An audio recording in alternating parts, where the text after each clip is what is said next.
8 फरवरी को एक दिल्ली दुर्दशा से मुक्ति पाई हम लोगों ने। ये दूसरी दुर्दशा से कब मुक्ति पाएंगे हम लोग। शासक हैं यहाँ पर, वो जाने, इस दशा को देखें कि किस तरह से हमारी साफ़ सुथरी दिल्ली रात को अचानक से गंदी हो जाती है। और अगर वो इस देश के नहीं हैं तो हमारे जो एडमिनिस्ट्रेटर्स हैं, प्रशासनिक अधिकारी हैं, उनके इच्छा शक्ति की दुर्दशा है। बहुत सारे लोग जो कुंभ नहा कर आए हैं, वो लोग आए भी हैं हमारे अस्पताल में इलाज कराने के लिए, बिल्कुल आते हैं। वाटर ड्रेनेज सिस्टम तो बहुत अच्छा होना चाहिए और प्रधानमंत्री बहुत कर्मठ व्यक्ति हैं और उनके ही दिशा निर्देश में ये पूरी पार्टी चलती है, तो ज़रूर ही सब कुछ अच्छा होगा। और नमस्कार, मैं हूं प्रवीण और आप देख रहे हैं हमारा खास कार्यक्रम हेलो डॉक्टर। आज हम पहुंचे हैं पालम में स्थित केएमसी मल्टी स्पेशलिटी हॉस्पिटल में और हमारे साथ मौजूद हैं पीडियाट्रिशियन डॉक्टर संतोष। डॉक्टर संतोष सामाजिक मुद्दों पर समय समय पर अपनी राय रखते रहते हैं और आज हम इनसे बात करेंगे कि जिस तरह से चुनाव हुए और चुनाव में जिस तरह से बीजेपी की सरकार बनी, तो अब क्या कुछ ये नई सरकार से उम्मीदें कर रहे हैं और क्या कुछ बदलाव ये पालम में देखना चाहते हैं। बहुत बहुत स्वागत है सर। नमस्कार सबको मेरा। डॉक्टर संतोष, मेडिकल इश्यूज़ पे तो लगातार हम लोग बात करते रहते हैं। आज हम आपसे एक सोशल इशू पे बात करेंगे। अब जैसा कि आप जानते हैं कि बीजेपी की सरकार दिल्ली में बनी है, पालम में कुलदीप सोलंकी विधायक बने हैं।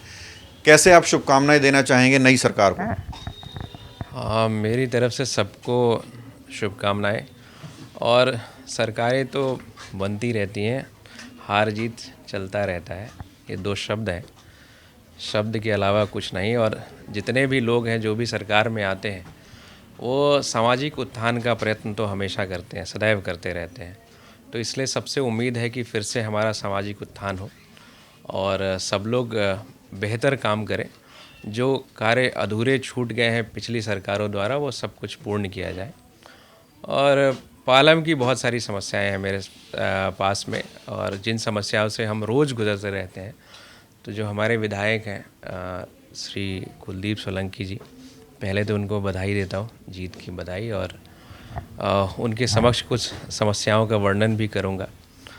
जैसे जैसे प्रवीण जी पूछेंगे वैसे वैसे बताऊँगा। अभी हाल ही में आपने एक वीडियो साझा की थी सोशल मीडिया पे। आपने मेट्रो के पास बताया था कि किस तरह से अतिक्रमण हो रहा है। पता नहीं कहाँ से लोग आके वहाँ पे फ्लाईओवर के नीचे, मतलब मेट्रो के नीचे सो रहे हैं, रह रहे हैं, खाना बना रहे हैं। ये कितना बड़ा इशू है, कितना बड़ा मुद्दा है ये पालम में? देखिए, बहुत बड़ा मुद्दा है। मैं नहीं जानता कि वो हमारे समाज के लोग हैं, हमारे देश के लोग हैं या बाहर देश के लोग हैं। अगर वो हमारे समाज के लोग हैं, हमारे देश के लोग हैं, तो हमारे सामाजिक मूल्यों की दुर्दशा है ये कि उनको ऐसे रहना पड़ रहा है। और मानव जाति को एटलीस्ट सबके लिए संवेदनाएं रखनी चाहिए। और अगर वो इस देश के नहीं हैं तो हमारे जो एडमिनिस्ट्रेटर्स हैं, प्रशासनिक अधिकारी हैं, उनके इच्छा शक्ति की दुर्दशा है, जिसके कारण वो लोग इस तरह से सड़क पे रह रहे हैं। तो इसको अपने संज्ञान में रखना है और सबके संज्ञान में आए, इसलिए मैं आज बता रहा हूँ आपके चैनल के माध्यम से कि जो भी हमारे जनप्रतिनिधि हैं यहाँ पर, जो भी प्रशासक हैं यहाँ पर, वो जाने, इस दशा को देखें कि किस तरह से हमारी साफ़ सुथरी दिल्ली रात को अचानक से गंदी हो जाती है। अचानक से इतने सारे लोग सड़क पर आ जाते हैं, फुटपाथ पे सोते हैं, न जाने क्या हो, कोई अगर महिला रात में वहाँ से गुजरे। गंदगी का कारण भी हैं ये लोग, क्योंकि उनके पास कोई शौचालय की व्यवस्था नहीं है, तो वो कहाँ जाएंगे शौचालय के लिए। तो ऑब्वियसली वो सड़क पर गंदगी फैलाई जाएगी और उसके कारण से बहुत सारी बीमारियाँ उत्पन्न होंगी। आजकल जो हमने विटनेस किया है इस सीज़न में, सबसे ज़्यादा टाइफाइड और ये पीलिया की बीमारी हुई है, जॉन्डिस हुआ है। और इसका कारण फीको ओरल रूट ट्रांसमिशन है, जो गंदे पानी से फैलता है। और वो पानी गंदा कहाँ से आता है? ये बाहर की गई गंदगी के कारण या बाहर फैलाई गई चीज़ों के कारण आता है। मक्खियाँ बैठती हैं उस पर, फिर वही मक्खी खाने पर जाती है, जिसके कारण से ये सारी चीज़ें संक्रमित होती है, खाने की चीज़ संक्रमित होती है। दूसरी, वहीं पर बहुत सारे स्टॉल्स हैं, जिन स्टॉल्स में प्रोबेबली कंटामिनेशन तो होता ही होगा, संक्रमण होता होगा, जिसके कारण से ये सारी दिक्कतें आती रहती हैं। तो इसको तो अपने संज्ञान में लें और त्वरित गति से इसका इलाज करें।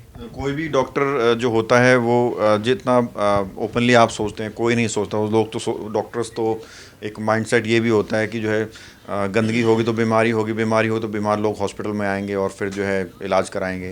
लेकिन आप बिल्कुल हट के सोच रहे हैं, डॉक्टर संतोष की सोच बिल्कुल हट के है। अब आपको लग रहा है कि 27 साल बाद बीजेपी आई है, कहीं ना कहीं बदलाव होगा? ज़रूर होगा, ज़रूर होगा। बीजेपी चूँकि प्रतिनिधित्व जो करता है, घर का जो सबसे बड़ा मुखिया है वो सही है, और प्रधानमंत्री बहुत कर्मठ व्यक्ति हैं और उनके ही दिशा निर्देश में ये पूरी पार्टी चलती है। तो ज़रूर ही सब कुछ अच्छा होगा और बदलाव तो निश्चित होगा। डॉक्टर संतोष, ये जो जहाँ आपका हॉस्पिटल है, इसी लाइन में और भी हॉस्पिटल्स हैं, और यहाँ जब बारिश आती है तो घुटनों से भी ऊपर तक का पानी भर जाता है। ये भी समस्या बहुत पुरानी है और कई बार हमने अपने चैनल पे दिखाई भी है। कितनी गंभीर ये समस्या और कितनी गंभीरता से यहाँ के नेता को इसे लेना चाहिए? बहुत गंभीर। वाटर ड्रेनेज सिस्टम तो बहुत अच्छा होना चाहिए, और अगर वाटर ड्रेनेज सिस्टम नहीं अच्छा है तो उस प्रदेश की दुर्दशा तय है, क्योंकि जितने भी संक्रमण के कारण है वो वाटर ड्रेनेज सिस्टम ही है। और आप सोच सकते हैं कि अगर पानी घुटनों तक हो, आप उसी घुटने तक पानी में चल के जा रहे हैं या किसी भी तरह से विचरण कर रहे हैं, तो चमड़े की बीमारी से लेकर बहुत सारी बीमारियां आपको लग सकती हैं। और वही पानी घर में भी जाएगा, क्योंकि सीवरेज सिस्टम और जो जल बोर्ड का सिस्टम है, पीने के पानी का सिस्टम है, वो एक साथ ही है। और हमारे कंट्री में 24 आवर कंटिन्यूस वाटर सप्लाई नहीं होता है, जिसके कारण से एक वैक्यूम क्रिएट होता है और वो पानी सक करता है, जो गंदा पानी है वो सक करता है। तो एक तो 24 आवर्स वाटर सिस्टम क्रिएट करना अपने आप में ही चैलेंजिंग है, जो नहीं हो सकता। जनसंख्या बहुत है हमारे देश की, तो वो अगर नहीं हो रहा है तो ड्रेनेज सिस्टम को सुधार लें, तो उससे हम पे बहुत फ़र्क पड़ेगा और बीमारियों का जो जड़ है वो ख़त्म होगा। डॉक्टर संतोष, एक अलग सवाल मैं आपसे पूछूं, महाकुंभ होकर आ गए आप? नहीं गया, अगले जन्म में जाऊंगा। एक सवाल मैं किसी डॉक्टर से पूछना चाह रहा था, मुझे नहीं लगता आपको सही लगेगा या गलत। 62 करोड़ लोगों ने आस्था की डुबकी उस पानी में लगाई है। बहुत सारा गंदगी भी फैल रहा है, कूड़ा भी है, और वहाँ पर जो है चढ़ावा लोग चढ़ाते हैं तो गंदगी भी पानी में हो जाती है। क्या वो पानी लोगों को इन्फेक्ट करेगा, उससे बीमारियाँ उत्पन्न होंगी, लगता है आपको? क्योंकि बहुत बड़ी संख्या में लोग पानी में नहा रहे हैं।